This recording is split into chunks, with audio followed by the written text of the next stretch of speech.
Thank you again for coming back to the Daily Bread Bible Study here for day 254 for Thursday, September 10th, 2020, focusing on Daniel chapters 4 through 5. Again, we see what God is up to in verse 1. King Nebuchadnezzar, to all peoples, nations, and languages that live throughout the earth, may you have abundant prosperity. The signs and wonders that the Most High God has worked for me, I am pleased to recount. We have a scene of the king of Babylon giving a testimonial to God. This is very unexpected. The king of a foreign entity, the same foreign entity there in the temple of the Lord, that the priest of the Lord there in the temple of Solomon took the altar and moved over so that way the gods of this foreign kingdom might be added to the temple of the Lord. This same king is now professing that God is Lord, that there is no other God except for this God. Wow, the listener in this day and time would have found it really hard to imagine. And this simple point should not be overlooked in our day and time too. That the king here is very much on board with God, and it is very surprising. The king then goes to explain about another dream and invites Daniel to interpret it in chapter 4, verse 11. He speaks of a tree grew great and strong, its top reached to heaven, and it was visible to the ends of the earth. I continued looking in the visions of my head as I lay in my bed, and there was a holy watcher coming down from heaven. He cried aloud and said, "Cut down the tree and chop off its branches. Strip off its foliage and scatter its fruit. Let the animal flee from beneath it and the birds from its branches." Daniel is then troubled by the message because he gets it, and he reveals that the tree is a metaphor for King Nebuchadnezzar. In verse 25, he boldly proclaims, "You shall be driven away from human society, and your dwelling shall be with the wild animals. You shall be made to eat grass like oxen, and you shall bathe with the dew of heaven.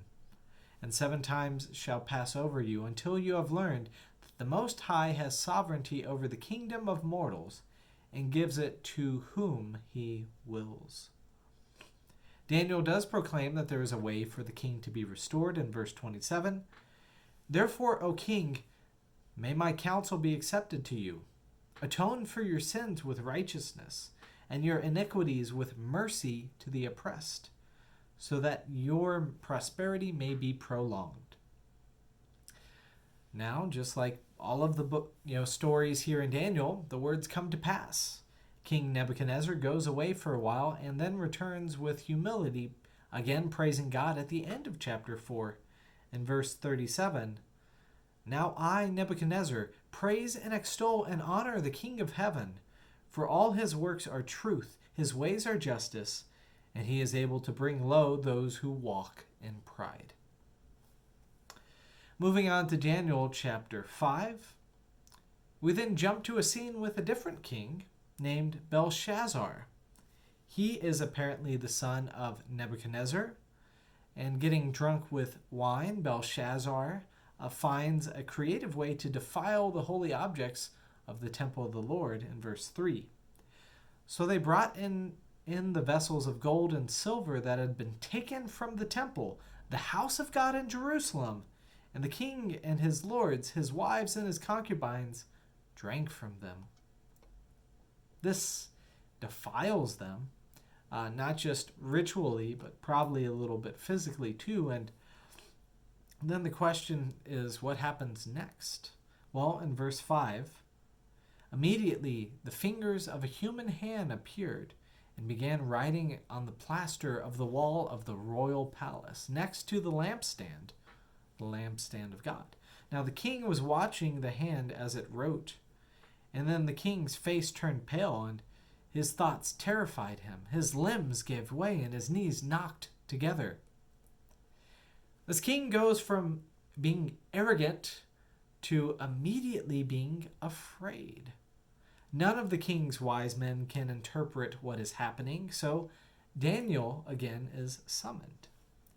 After learning how the sacred objects of the temple had been defiled, Daniel chews out the foolish king and pronounces God's judgment, starting in verse 22.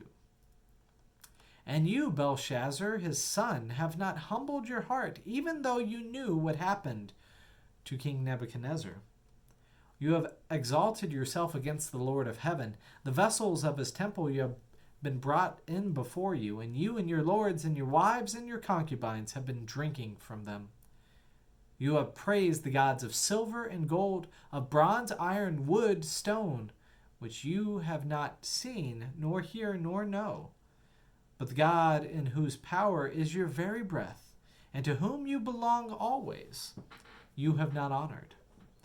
So, from his presence the hand was sent, and writing was inscribed. And this is the writing that was inscribed: Many, many Tickle Parson. This is the interpretation of the matter.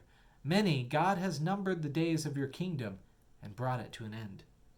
Tekel, you have been weighed on the scales and found wanting. Peres, your kingdom is divided and given to the Medes and Persians. Then Belshazzar gave the command, and Daniel was clothed in purple. A chain of gold was put around his neck, and a proclamation made concerning him that he should rank third in the kingdom. But that very night Belshazzar, the Chaldean king, was killed. And Darius the Mede received his kingdom, being about 62 years old.